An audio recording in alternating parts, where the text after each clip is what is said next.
Hello everyone, and welcome back down here to the Gamer's Den with me, your host, Jordan, your master of lore and storyteller extraordinaire. Now, today I am following up on what I had promised for yesterday. Unfortunately, this means the DM guide will be delayed somewhat. Really, the weekend just ended up being busy in the best way possible. Plenty of time with my wife, my wonderful daughter, and, well, today I just have to follow through now and go follow up with the spell I had mentioned yesterday. The one that is admittedly mechanically useful, very effective, definitely very powerful, especially when cleverly used and proper precautions are taken, but one that I kind of don't like for other reasons surrounding it, the tactics that are described with it, the way it's used. It just describes enemies as responding so statically, and that is the magic jar spell. So, what do I mean by everything that I just droned on about? Certainly, I think this video might catch me a little bit of flack within the wider tabletop gaming community, especially anybody in the vein of Dungeons & Dragons and Pathfinder and the like. But here's the thing, let's just go ahead and get started with what exactly the spell does. So, Magic Jar has a 100-foot range plus 10 feet per caster level. You target one creature and it lasts 1 hour a level or until you return to your body. And this is one that's available to wizards, sorcerers, witches, and alchemists. It's a very effective spell. You place your soul in a gem from here on called the Magic Jar, and you leave your body lifeless. You then attempt to take control of a nearby body and force its soul into the magic jar. And then you possess it as well if you succeed, and it's will save to resist against it. You may move back to the jar, returning the trap soul to its body, and try to possess another. This spell ends when your soul goes back to your body and you leave the receptacle empty. You can sense and attack any life force within 10 feet per caster level, so 130 feet at 13th level, and they have to be on the same plane of existence as you. You need a line of effect to the creatures, and you cannot determine the specific creature types or their positioning. You can detect a difference of 4 or more hit dice or levels between one creature and another, and whether a life force is powered by positive or negative energy. For example, undead creatures are powered by negative energy, but they can only be affected if they are intelligence, since then they have or are souls. You can choose to possess a stronger or weaker creature, but which strong or weak creature is determined randomly. This takes a full round action, and the subject must make a will save. If they succeed, you cannot try on them again. Now, this particular point here, I assume is like for the next 24 hours, but as written, it says you just cannot try on them again. There are plenty of discussions back and forth, rulings that have been made by different people at different times. My own interpretation is that by the next day, you can try again. And that is, a next day is in 24 standard hours later. If you succeed, you take control of the host's body. You keep your own intelligence, wisdom, charisma, level, class, base attack bonus, base save bonuses, alignment, and mental abilities. But you do get to keep the body's strength, dexterity, constitution, hit points, natural abilities, and automatic abilities like scent or tremor sense and the like. Also, things like regeneration will keep in effect as well. But a body with extra limbs will not allow you to make more attacks than normal. Your own body would have had to have already naturally had those extra limbs, and you yourself know and understand and are able to coordinate them and make those extra attacks already. You can't activate a body's supernatural abilities. The spell and spell-like abilities do not stay with the body. So if you were to possess a beholder, you do not get to automatically activate its eye stalk abilities. Or if you possessed a vampire, you do not get to automatically go into its mist form. If the host body is killed, you go back to the magic jar if it's in range, and the host's soul will then depart for the hereafter. If the body is killed outside of your spell range, you both die. If the spell ends while you are in the magic jar, you return to your body. Unless your body is out of range, in which case, once again, you die.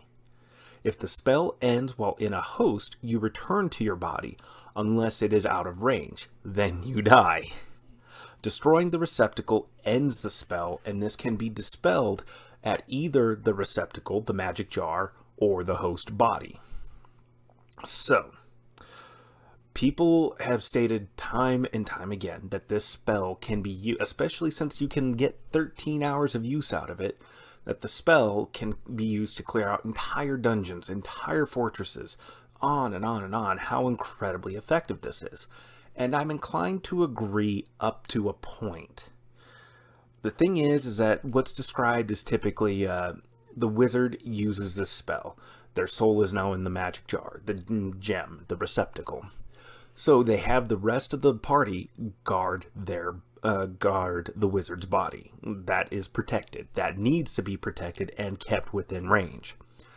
The party's stealthiest member, the rogue or the ranger or whoever is able to, maybe another caster with greater invisibility put upon themselves, goes to the next location where guards are at, where opponents are at. Say it's a closed room. There's a door on one side, door on the other, 30-foot round room, 4 opponents inside. That stealthy person then creaks the door open, drops the gem in there, and then just closes the door and waits. The whole party waits on the other side. And then that's when the wizard can detect who all is in there, their relative strengths, and they can choose to possess one of these stronger people in the room. And then once they possess that person's body, they then begin to attack the other people in there, the other remaining 3 out of the 4 that we've described in this situation. The idea being that they will, one by one, either kill everybody in the room, or they kill that body, and then the mage just goes back to the magic jar. That person's soul leaves, tries to go back to the dead body, can't, so it goes to the hereafter. Then they try again, possessing another person, and then whittle down the numbers that way. That's a good strategy. I do think that's an effective strategy. But there's a problem. This assumes that they are going to stay static, that they're not going to raise an alarm of some kind. And that's where I have the biggest problem with this. I think a lot of people are looking at this from a standpoint of pure mechanics. I presume maybe, they're just describing the mechanical effectiveness to some extent. Maybe they do something to lock the other door or prevent any other escape. But they're still fighting. They're still killing. Seemingly, this person is just going insane to the rest of their allies and is now attacking them. They need to be stopped. There needs to be an alarm raised. Something bizarre has just happened. Or at least some sort of superior needs to be alerted in the case of, say, some kind of organized force, which that's not beyond the scope of reason, considering this is a spell a character will access around 13th level or so. So in that instance, you would be fighting organized enemies, or at least enemies that are smart enough to raise an alarm. Even if there's no larger disciplined unit cohesion, they will still cause an alert of some kind, or at least you think they would. And not only that, but there's so many ways for people to get killed while they're using this spell, where a caster using Magic Jar could end up getting killed. Gem being pulled out of range, their body being pulled out of range, and particularly the body or the gem needing to be on the same plane of existence. That presents some unique opportunities here, and it's the other situation I think of with why people think this spell is so incredibly effective. Not that it isn't, but I do think some DMs, some storytellers maybe don't quite know how to respond to this effectively. I'm sure there's plenty out there who do, but I can see plenty of instances, especially with a newer, inexperienced, or even moderately experienced DM, might not know how to deal with this particular spell, how to present challenges to the players that help, if not neutralize this particular stratagem, at least weaken it or poke a few holes in it or exploit some of the holes that are presented in some of the flaws in this strategy.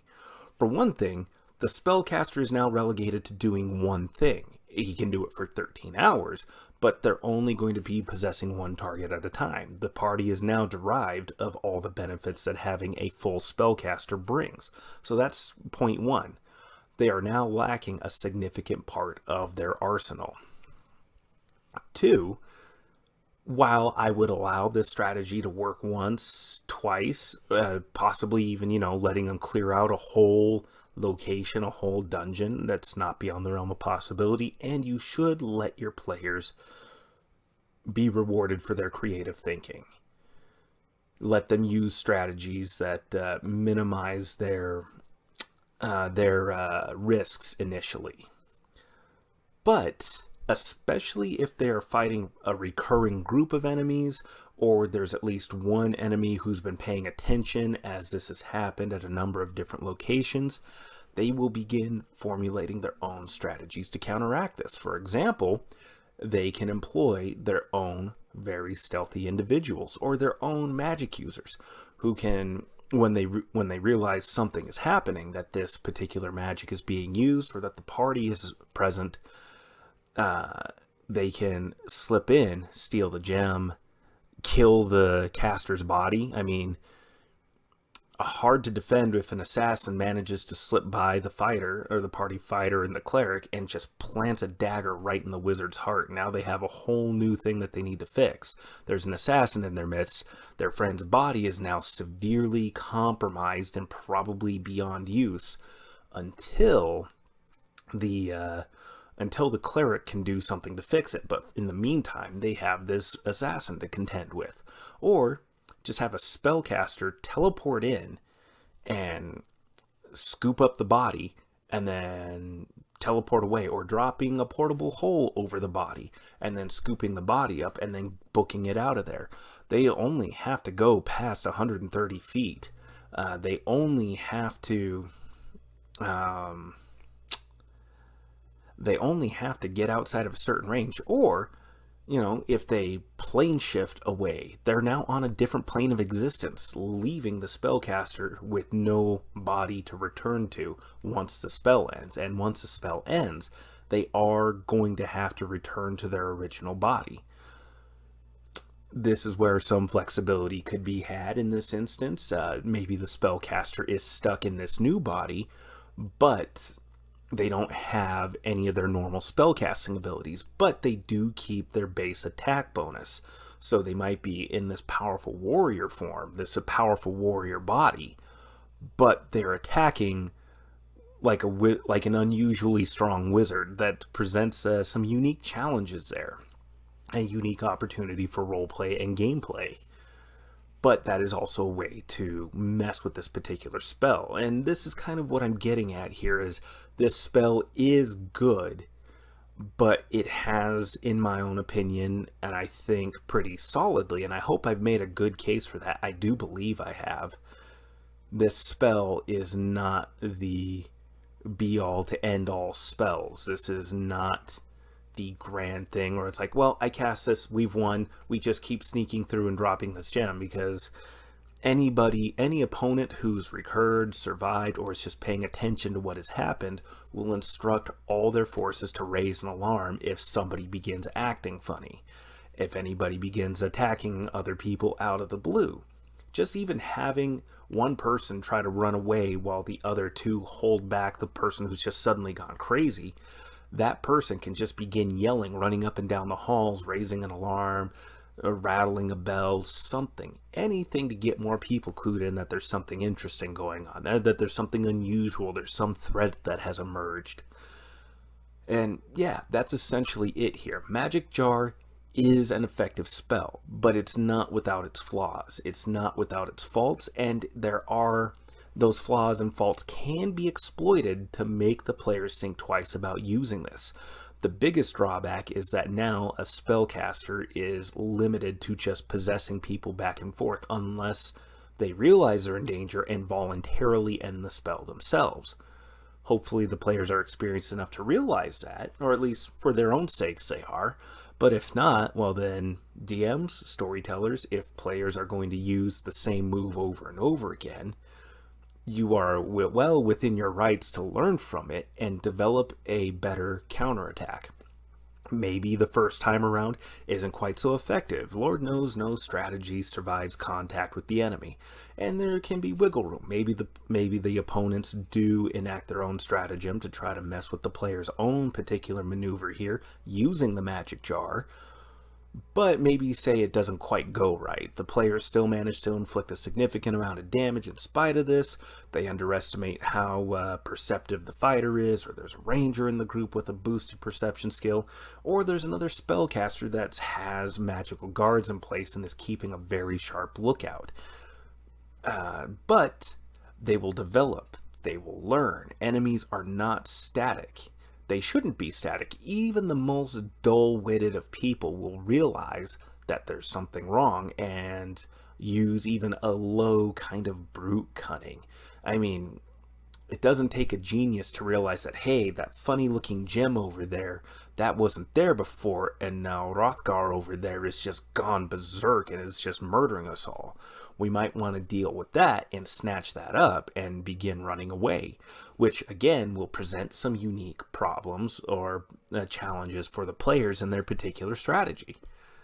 But this is just one DM's thoughts here on one particular spell. Certainly there are other uses for this. It's just sky's the limit when it comes to your imagination and the strategies you want to employ using this, and also for DMs, sky's the limit for how you want to play around with and modify this. You know, you can, even though once the spell ends, the soul should return to its original body, you can create a situation where, say, hey, wizard, make a will save, try to keep yourself bound in this here. This is a functioning body you currently possess. This can be a way for you to avoid death. It's an unusual method, but it can be viable, and even though maybe it does go a little bit against how the spell was worded or even intended, it sure is a hell of a lot more interesting and can be a gentler way of teaching the players a lesson about using the same strategy over and over again, and keep the story going in an unexpected route. But with that said, I've been your host, Jordan, your master of lore and storyteller extraordinaire. Maybe we'll keep this spell guide thing around. Maybe we'll make it its own thing. I kind of like the sound of that. But, you know, let me know down in the comments below. Click the like button, voice your yays or nays down there in the comments. Let's dive in and talk about this. I'm absolutely eager to, and oh my goodness, 85 of you are subscribed to me now. That's low numbers for a lot of other people, but you know what? I've never seen them higher here before, and I'm happy to have all of you here. It just warms my heart beyond what you could possibly imagine. Well, I don't know. I can't make that bold of a claim, but certainly I'm very happy to have you all here joining me. With that said, once again, I've been your host, Jordan, your master of lore and storyteller extraordinaire. Thank you all for your time, and you have yourselves a good night.